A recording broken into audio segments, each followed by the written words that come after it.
ಮೈಸೂರಿನಲ್ಲಿ ಅದ್ಧೂರಿ ಹನುಮ ಜಯಂತಿ ಆಚರಣೆ. ಕೋಟೆ ಆಂಜನೇಯ ದೇಗುಲದಿಂದ ಬೃಹತ್ ಮೆರವಣಿಗೆ ಮೈಸೂರು ಹನುಮಂತೋತ್ಸವ ಸಮಿತಿಯಿಂದ ಆಯೋಜನೆ ಮಾಡಲಾಗಿದೆ. ನಗರದ ಪ್ರಮುಖ ರಸ್ತೆಗಳಲ್ಲಿ ಈ ಮೆರವಣಿಗೆ ಸಾಗಿ ಹೋಗುತ್ತೆ. ಮುನ್ನೆಚ್ಚರಿಕಾ ಕ್ರಮವಾಗಿ ಬಿಗಿ ಪೊಲೀಸ್ ಬಂದೋಬಸ್ತನ್ನು ಕೂಡ ಕಲ್ಪಿಸಲಾಗಿದೆ.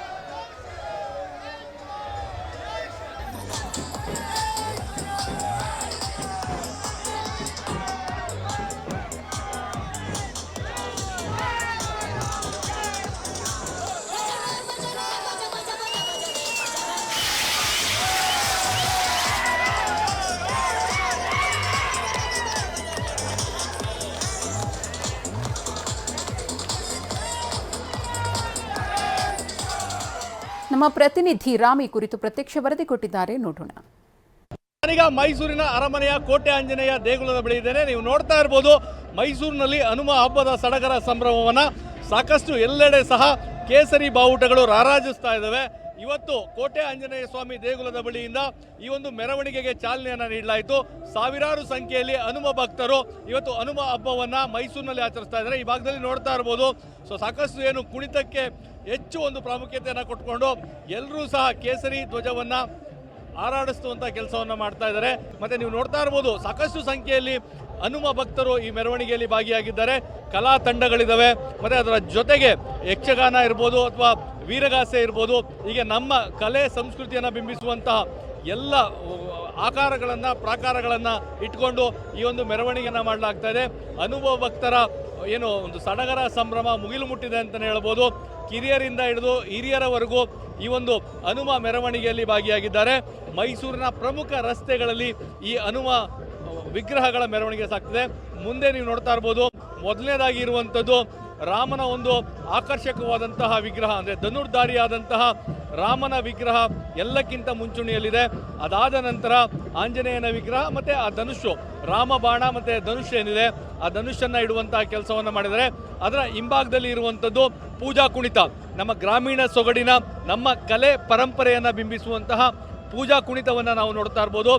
ಪೂಜಾ ಕುಣಿತದವರು ಸಹ ತಾಳಕ್ಕೆ ತಕ್ಕಂತೆ ಹೆಜ್ಜೆ ಹಾಕಿ ಅಲ್ಲಿ ಈ ಒಂದು ಮೆರವಣಿಗೆಯಲ್ಲಿ ಸಾಗಿ ಬರ್ತಾ ಇದ್ದಾರೆ. ಅದರ ಹಿಂಭಾಗದಲ್ಲಿ ಇರುವಂಥದ್ದು ಬಲಶಾಲಿ ಹನುಮ ನಿಂತಿರುವಂತಹ ಒಂದು ಆಕರ್ಷಕವಾದಂತಹ ವಿಗ್ರಹ. ಅಂದರೆ ಸಾಮಾನ್ಯವಾಗಿ ಮೈಸೂರು ಹೇಳಿ ಕೇಳಿ ಗರಡಿ ಮನೆಗೆ ಹೆಸರುವಾಸಿಯಾದಂಥದ್ದು.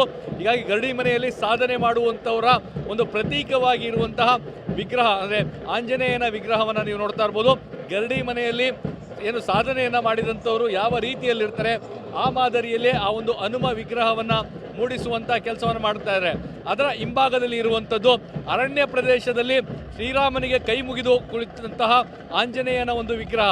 ಅಂದರೆ ಸುತ್ತಲೂ ಸಹ ಕಾಡಿನ ಒಂದು ವಾತಾವರಣವನ್ನು ನಿರ್ಮಾಣ ಮಾಡಿ ಅದರ ಮಧ್ಯದಲ್ಲಿ ಆಂಜನೇಯ ಶ್ರೀರಾಮನಿಗೆ ಕೈ ಮುಗಿದು ಗದಾಧಾರಿಯಾಗಿ ಕುಳಿತಿರುವಂತಹ ಒಂದು ಆಕರ್ಷಕವಾದಂತಹ ಒಂದು ವಿಗ್ರಹವನ್ನು ಸಹ ಮೆರವಣಿಗೆಯಲ್ಲಿ ಭಾಗಿಯಾಗುವಂತೆ ಮಾಡಲಾಗಿದೆ.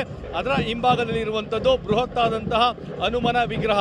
ಅದೇ ರೀತಿಯಾಗಿ ಹಿಂದೆ ನೋಡಿದ್ರೆ ಅದು ಹಸಿರು ಬಣ್ಣದಲ್ಲಿ ಇರುವಂತಹ ಹನುಮನ ವಿಗ್ರಹ. ಅದೇ ರೀತಿಯಾಗಿ ಓಂ, ಹೀಗೆ ಸಾಕಷ್ಟು ಬಗೆ ಬಗೆಯ ನಾನಾ ರೂಪಗಳಲ್ಲಿರುವಂತಹ ಆಂಜನೇಯನ ವಿಗ್ರಹಗಳ ಮೆರವಣಿಗೆ ಈಗ ಪ್ರಮುಖ ರಸ್ತೆಗಳಲ್ಲಿ ಸಾಗ್ತಾ ಇದೆ. ಈ ಮುಖಾಂತರವಾಗಿ ಸಾವಿರಾರು ಜನರು ಹನುಮ ಹಬ್ಬದ ಮೆರವಣಿಗೆಯಲ್ಲಿ ಭಾಗಿಯಾಗಿದ್ದಾರೆ. ಸುಮಾರು 2-3 ಗಂಟೆಗಳ ಕಾಲ ಈ ಒಂದು ಮೆರವಣಿಗೆ ಸಾಗ್ತದೆ. ಮೆರವಣಿಗೆಯಲ್ಲಿ ಯುವಕರ ಒಂದು ಉತ್ಸಾಹ ಮುಗಿಲು ಮುಟ್ಟಿದೆ ಅಂತ ಹೇಳ್ಬೋದು. ಸಾಕಷ್ಟು ನೃತ್ಯದಲ್ಲಿ ಅವರೆಲ್ಲರೂ ಸಹ ತೊಡಕೊಂಡಿದ್ದಾರೆ. ತಾಳಕ್ಕೆ ತಕ್ಕಂತೆ ಹೆಜ್ಜೆ ಹಾಕ್ತಾ ಆ ಮೆರವಣಿಗೆಯಲ್ಲಿ ಸಾಗುವಂತಹ ಸಡಗರ ಸಂಭ್ರಮ ಜೋರಾಗಿದೆ. ಈ ಧ್ವಜವನ್ನು ಹಾರಾಡಿಸುತ್ತಾ ನೃತ್ಯ ಮಾಡುವಂತಹ ಯುವಕರ ಒಂದು ಉತ್ಸಾಹ ಮುಗಿಲು ಮುಟ್ಟಿದೆ.